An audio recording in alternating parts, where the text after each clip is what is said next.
What's up, my beautiful people? What's happening? Thought I'd come back out here, say hi, and just share a little bit. So today, I just wanted to talk to you about my first film, a little background, especially for independent filmmakers and folks thinking about getting into filmmaking. You got questions, that sort of thing. But I hope you connect, so please like, share, and subscribe, and we can talk. Also comment, and I'll get back to you. In 22, I did my first short film. And it won the audience award for Louisiana Short Documentary at the New Orleans Film Festival. I was shocked, really, but I'm honored, just because it was my first. Now, let's back up. I always wanted to do films, never really talked about it because I was really shy about it. In my family, you may have these talents and sort of things, and be great at it. Like my mama and grandmother and folks, they love talent shows. So everybody was, if you could sing, you're gonna get up and sing in front of everybody, or play the piano, or whatever it was you did. It was rap for the, whatever it was, just do it. They're gonna call you up anyway. So hopefully you're good at it. So we had that part, but what was our focus is like, college. My folks, especially my great-grandmother, that was her thing. She believed that it was a key to freedom. And this was, 1900. She was president of a college. So, it was just a big deal. My mama was director, ended her career director at UC Davis admissions. So, you go to school after high school. So I knew I was going to college, but filmmaking, like I said, felt like this wild dream of mine that I wanted. And so I did my my real first film was actually, went to my mama and said I wanted to do a documentary, a film on the elders in the family. I was really, really concerned about just not having their stories, and as well as, and I've had so many of their stories, but I wanted it documented. And I always thought, well, if I could hear the stories of some of my ancestors that have come before me, those that I didn't even meet, but I hear the stories. And so just hearing from them personally, if I had that, the richness and wealth of that thing, because one day I knew my elders weren't going to be here, so I wanted to capture. So my mama decided to, she helped me, with it. She was my interviewer. I created the questions. And then, of course, she would add as the conversation would go. But I was directing my folks. And I still can see it so clearly. Like my aunties sitting on the couch, and at one point my two aunties, sisters, were really close. One of them was, telling her story, and the other was like, that is not true. That is not how that happened. So, you got that, but it was fun. It was just great and authentic. And then my Aunt Carrie, I got her, and I could still see that she sat in the window on the couch, and the sun was just shining on her head as she told these beautiful stories. She talked about that she was the one that really captured the story and wrote it down for our generations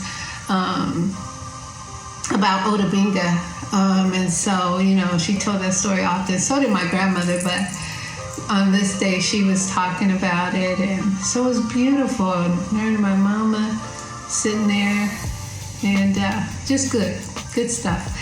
And so I did that film. Unfortunately, the video was lost, misplaced. I let a family member watch it, and when VHSs, they just kept it too long. I let him, because one of my aunties had passed away, his mom, so I wanted to share that with him. I don't think he ever even saw it because it was just too sad. But video got thrown away when VHSs kind of went away. And I knew the feeling then. It was like, okay, I'm supposed to be doing this. My grandmother was an artist, a Harlem Renaissance artist. She has work I owe in the Smithsonian, maybe the African American. Beautiful painting is there. And, you know, so I had this richness in my family, and she wanted me to go to Howard. My grandma Dolly, she always said, since I was a young girl, you going to Howard, right? She went to Howard, and so that was the thing for me to do. I just wasn't quite ready right out of high school, so I went a little later, but I did go. When I went to Howard, I wanted to, because I was really excited about it, about going and being there. I also knew I belonged there. But I was torn because I wanted to go into film. I wanted to apply to School of Communications, and then I was really drawn to the students of fine arts. Those were the folks that I attracted, and so it just felt right. Now, don't get me wrong, I went into School of B. Bad, beautiful, wonderful, amazing people have gone on to do some amazing things. So I went into the School of B, and I knew that I would be okay, but I was never really, it wasn't heartfelt. It was, you know, for promotion and movement. I had a 2-year-old daughter when I went to Howard, and so it was, you know, really the thing. I took the practical road, just say that. You know, there was my dream road, and there was this practical road. There were folks from all over the country lined up to give us jobs. School would be, I mean, they were really coming for, as well as other places, you know, School of Medicine, Engineering. You know, this is Howard, the Mecca, is where, you know, folks came, and I would have been just as bright in film, but I knew business was kind of a sure thing. So no regrets. I don't know why I do that. I only do that now because I know the richness of Howard in all areas, and so I would have been really great in film, but that's okay. So, you know, this is my pathway. And so I went to School to be, right out of school, business graduation, there was a job lined up. I went to IBM. I knew corporate wasn't for me right away. I didn't stay that long, stayed a few years. And then, you know, that was that. So then there's life. And all of a sudden, I moved to New Orleans. I'm really selected and chosen to be here in New Orleans. That's another story. But selected to come here. And during that process, I really wasn't on Facebook. Just kind of getting things in order and, you know, doing some different things. So I wasn't on Facebook. But I happened to go on Facebook this particular evening. And there was this ad for community, first-time filmmakers to apply for, there was a grant for a community cohort, you know, the application process, and the application was due that night. And it sounded like it was for me. It was like, but tonight? So I looked at it, and then how am I gonna get this thing in tonight? And so it wasn't that bad, but let me just be sure. So, but it was, I don't think I could have gotten it done by that night. I mean, like later on by midnight it was. And it was evening time. I had like maybe 6 hours. And then I'm new to New Orleans. There's stuff that I might not have. I can't remember if I had to send for stuff. I can't remember exactly, that complete application process. But this is the thing. I looked back on the site. I think I went to the organization. Novac was the organization. I went to the organization, and all of a sudden it had changed to like the 30th or something. I don't remember the actual date, but I had like 2 weeks. Instead of 6 hours, I now had 2 weeks. I was blown away. And then I thought it was an accident. Is it a glitch or something? What's going on?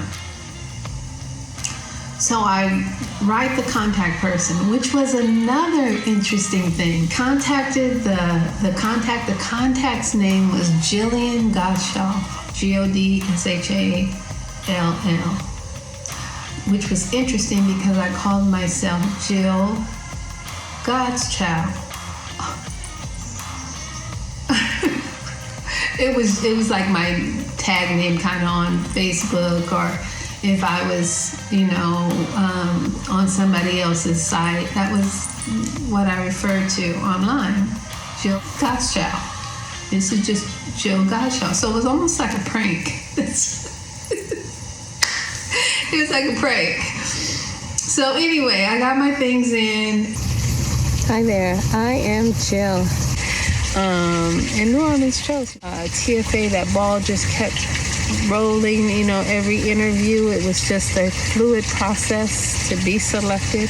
My peers were 22 and 23-year-olds taking a break from some massive educational leaps, doctors and folks creating their own tables, kids, and I love them and they love me. And so we worked together and supported one another for the 2 years that I was, we were joined together through TFA. But my strength is really in the community. I'll always be tapped in and tied into education, always tied into developing youth and connecting with all of the adults and folks who influence them. Always building bridge to help support. And I wanted to tell stories because I thought my family was pretty darn amazing. They were absolutely superheroes, superstars. Some of them common folk just in neighborhoods like you see in New Orleans. So I had aunties. My nannies lived next door to me. I know the wisdom. And my Angela would come and see her, and she called them her and her sister's mama. And so I have lots of stories to tell about the souls of my people, from my common folk, and there's some that are very rich in the history of this country. And so I'm just excited to really have the opportunity to work with a core group, as I work with a core group for TFA, to support and build and create together. Also given the opportunity to build community here in New Orleans, doing the thing that, I've always wanted to do, and build the craft that I have not done. And I got a message saying that you have been selected for the final, and I can't remember, but the wording was weird to me, so I thought we were going for a second interview. And group interview. And I think one other person thought that we were as well. Get there, and then I discover but I didn't discover it till kind of later on, that we had been selected, that I was part of this cohort. There was 6 women. And in the beginning, I'm really thinking it's more interview that you're looking at us. Crazy. So we do an introduction, and I listen to, it was really a God setup. Like the funny side of God that kind of likes pranks. It was like that. Because all of a sudden we have to do this introduction. So we're introducing ourselves. They put me last.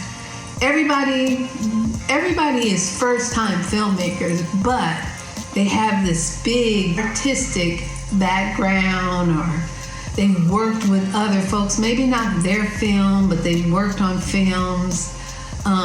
One was in radio, and so their profile and background was just like phenomenal. So when it came to me, I said, because I don't need to don't be prideful and phony in this situation. It humbled me. So I was like, you know what, y'all? You guys are amazing. I told them I'm amazing. So I'm not really sure why I'm here. And no slide from me. I'm not that way. But in terms of film, I really didn't know why I was there, selected with that group. But I was like, this is, whoa. And so we were supposed to do one film. All of us were going to do one film together. So it's kind of get in where you fit in. We'd all have to, there'd be cinematography and, writing we all had to do and whatever, And so I was excited about being a part of that, supporting and learning. That was really, my conversation about how excited I am about the opportunity, to learn more. This is what I've always wanted to do. So that was the question. We, said that. And then we went on to the next, and it was like a pitch.